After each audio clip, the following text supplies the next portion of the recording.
Once again, welcome back to KC's Classes. KC's Classesന്റെ മറ്റൊരു പുതിയ വീഡിയോയിലേക്ക് എല്ലാവർക്കും സ്വാഗതം. This is Kiran CS. Calicut university BCom BBA first semester exam results ഇന്നലെ publish ചെയ്തു. സോ റിസൾട്ട് വന്നതിന് ശേഷം ഒരുപാട് കുട്ടികളുടെ ഭാഗത്ത് വന്നിട്ടുള്ള ഒന്ന് രണ്ട് ചോദ്യങ്ങളുടെ മറുപടിയാണ് ഇന്നത്തെ വീഡിയോയിൽ ഇൻക്ലൂഡ് ചെയ്തിട്ടുള്ളത്. സോ റിസൾട്ട് വന്ന് വളരെയധികം വിഭാഗം സ്റ്റുഡൻസ് ഹാപ്പിയാണ്. അവർ പ്രതീക്ഷിച്ച പോലെ തന്നെ ഹൈ സ്കോറിലോട്ട് എത്തിച്ചേരാൻ സാധിച്ചിട്ടുണ്ട്. സോ ഇതാണ് ആദ്യത്തെ കാറ്റഗറി സ്റ്റുഡൻസ്.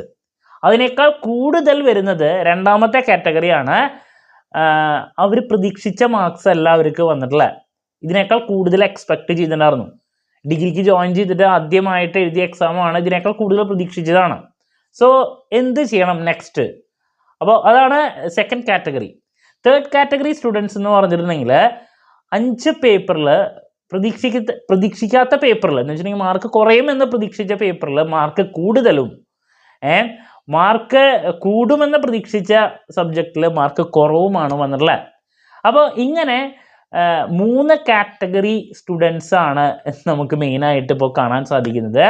അപ്പോൾ അതിൽ ആദ്യത്തെ കാറ്റഗറി സേഫ് സോണിലാണ്. അവർ ഹൈ മാർക്സിലോട്ട് എത്തിച്ചേർന്നിട്ടുണ്ട്. ബിക്കോസ് ജോയിൻ ചെയ്ത് തന്നെ നല്ല രീതിയിൽ പഠിക്കാൻ അവർക്ക് സാധിച്ചു.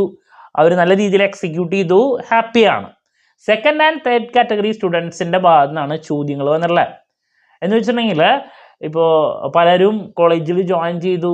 സോ ഫസ്റ്റ് സെമസ്റ്ററാണ്. ലാംഗ്വേജ് പേപ്പേഴ്സാണ് 3 വരുന്നത്. മെയിൻ പേപ്പേഴ്സ് 2 മാത്രമാണ് വരുന്നത്. അതും തിയറിയാണ്. അതുകൊണ്ട് തന്നെ ഒരുപാട് കളി കൂടി. അതുകൊണ്ടാണ് പ്രോപ്പറായിട്ട് പഠിക്കാഞ്ഞേ. അത് അവർ തന്നെ സമ്മതിക്കുന്നുണ്ട്. അതുകൊണ്ടാണ് ഈ മാർക്ക് കുറയാൻ കാരണം.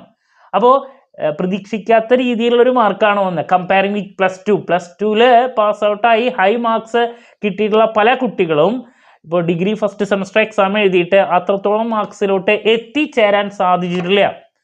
ഈ പറഞ്ഞ ചെറിയ ഉഴപ്പിലും മറ്റു കാര്യങ്ങളിലോട്ടൊക്കെ പെട്ടുപോയതുകൊണ്ട് എന്ത് ചെയ്യണം?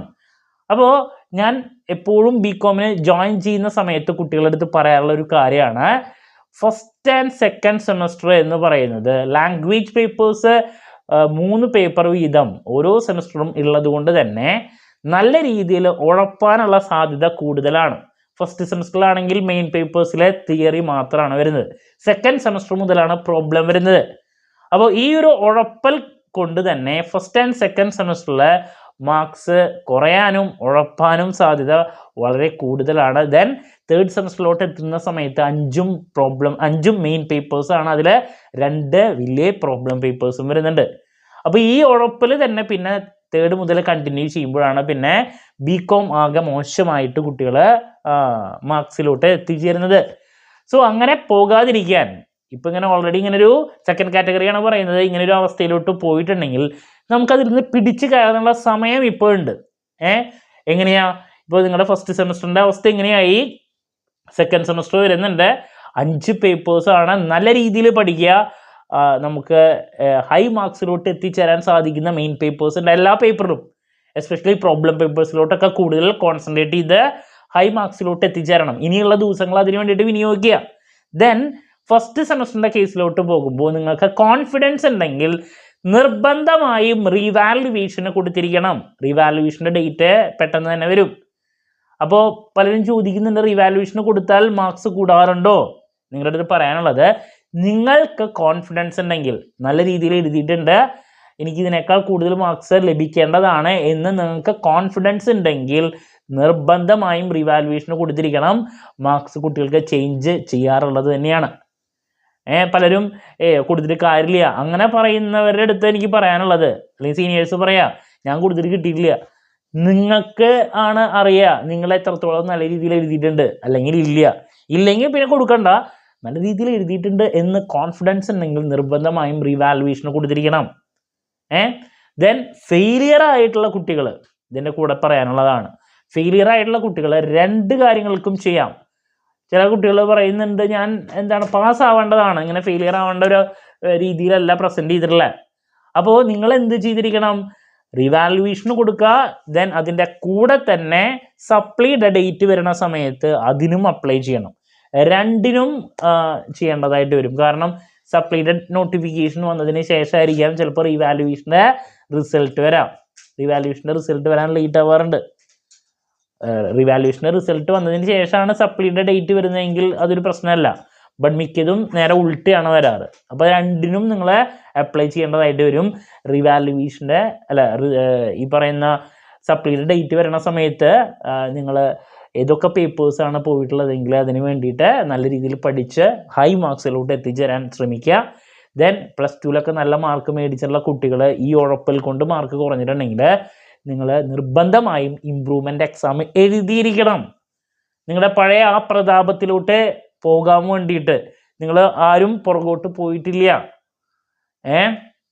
ഇപ്പോൾ റിസൾട്ട് വന്നതിൽ ഇപ്പോൾ B ഗ്രേഡ് ആണ് ഓവറോൾ ഉള്ളതെങ്കിൽ നിങ്ങൾ നെക്സ്റ്റ് ഒരു സ്റ്റെപ്പിലോട്ട് B+ അല്ലെങ്കിൽ A ഗ്രേഡിലോട്ടോ എത്താൻ വേണ്ടിയിട്ട് നിങ്ങൾ ട്രൈ ചെയ്യുക. A ഗ്രേഡുള്ളവർ A+ലോട്ട് പോകാൻ, A+ ഉള്ളവർ O ഗ്രേഡിലോട്ട് പോകാൻ.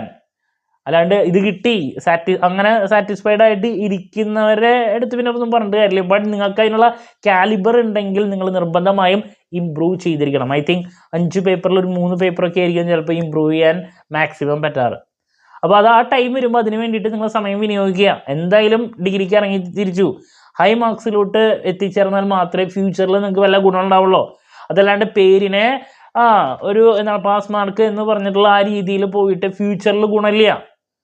ഇത് കഴിഞ്ഞിട്ട് നിങ്ങൾ PG ചെയ്യാനാണെങ്കിലും ഏതൊരു പ്രൊഫഷണൽ കോഴ്സിലോട്ടൊക്കെ പോകുമ്പോൾ നിങ്ങൾക്കൊരു 85% 90% ഒക്കെ മാർക്സ് ഉണ്ടെങ്കിലേ ഫ്യൂച്ചറിലേക്ക് ഇത് ഗുണമുള്ളൂ. അപ്പോൾ അതിലോട്ട് എത്തിച്ചേരാൻ വേണ്ടിയിട്ട് നിങ്ങൾ ഹാർഡ് വർക്ക് ചെയ്യുക എന്നുള്ളതാണ്. ഇപ്പോൾ ഏത് ലെവലാണ് നിൽക്കുന്നതെങ്കിൽ അതിൻ്റെ നെക്സ്റ്റ് ലെവലിലോട്ട് പോകാൻ വേണ്ടിയിട്ട്. ഓക്കെ, ഇതാണ് സെക്കൻഡ് കാറ്റഗറി സ്റ്റുഡൻസിൻ്റെ അടുത്ത് പറയാനുള്ളത്.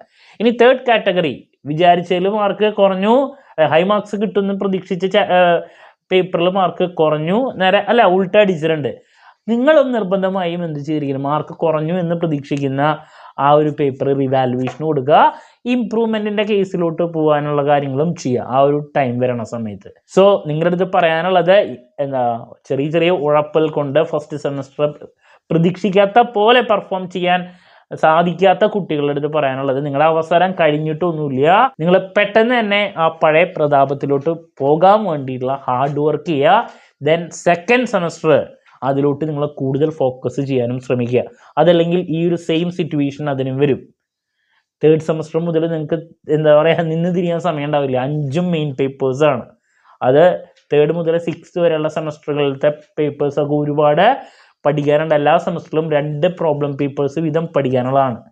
അപ്പോൾ ഈ ഫസ്റ്റ് ആൻഡ് സെക്കൻഡ് സെമസ്റ്ററിൽ ഇങ്ങനെ ഈ ലാംഗ്വേജ് ഒക്കെ ഉള്ളത് കൊണ്ട് തന്നെ പിള്ളേരെ ഉഴപ്പി കയ്യിൽ നിന്ന് ആ ഒരു വർഷം കളഞ്ഞ് ആകെ കുളന്തം ഉണ്ടാറുണ്ട്. അത് തന്നെ കണ്ടിന്യൂ ചെയ്യും. അങ്ങനെയാണ് BCom കുളന്തം ഉണ്ടാകുക. ആ ഒരു അവസ്ഥയിലേക്ക് പോകാതിരിക്കാൻ വേണ്ടിയിട്ട് ഇപ്പോൾ തന്നെ നിങ്ങളെല്ലാതും തിരിച്ചു പിടിക്കുക. അതാണ് നിങ്ങളുടെ അടുത്ത് എനിക്ക് പറയാനുള്ളൊരു കാര്യം. ക്ലാരിറ്റി കിട്ടിയെന്ന് പ്രതീക്ഷിക്കുന്നു. നമ്മുടെ സ്ഥാപനം എക്സാം ഓറിയൻറ്റഡ് ആയിട്ട് ഓൺലൈൻ കോച്ചിങ് പ്രൊവൈഡ് ചെയ്യുന്ന സ്ഥാപനമാണ്. എല്ലാ സെമസ്റ്ററിലെയും ക്ലാസ്സസ് അവൈലബിൾ ആണ്. സോ നമ്മുടെ ക്ലാസ്സിൽ ജോയിൻ ചെയ്ത് പഠിച്ച് നല്ല മാർക്ക് മേടിക്കാൻ താല്പര്യമുള്ള കുട്ടികൾക്ക് ഡിസ്ക്രിപ്ഷൻ ബോക്സിലുള്ള എൻ്റെ വാട്സാപ്പ് നമ്പറിൽ കോൺടാക്ട് ചെയ്യാം, ക്ലാസ്സസ് ആക്സസ് ചെയ്യാം. ഇതുവരെയുള്ള നമ്മുടെ റിസൾട്ട്സ് ഒക്കെ സൂപ്പർ റിസൾട്ട്സ് ആണ് കേട്ടോ. വീഡിയോ ക്ലാസ്സിൻ്റെ റെക്കോർഡഡ് ഉള്ളതുകൊണ്ട് തന്നെ എപ്പോൾ വേണമെങ്കിലും പഠിച്ച് ഡൗട്ട് ഉള്ളത് ചോദിക്കുകയും ചെയ്യാം. നമ്മുടെ പ്രത്യേകത കുറച്ച് സമയം കൊണ്ട് തന്നെ എൻറ്റയർ സബ്ജക്റ്റ് നല്ല രീതിയിൽ പഠിപ്പിച്ച് അവസാനിപ്പിക്കുക എന്നുള്ളതാണ്. ഓക്കെ, എന്ത് ഡൗട്ട് ഉണ്ടെങ്കിലും കമൻറ്റ് ചെയ്യാനുള്ള മറുപടി ഞാൻ വീഡിയോസിലൂടെ നൽകുന്നതായിരിക്കും. മറ്റൊരു വീഡിയോയുമായി വീണ്ടും കാണാമെന്നുള്ള പ്രതീക്ഷയോടെ നിർത്തുന്നു. This is Kiran CS signing off. Have a nice day. Thank U.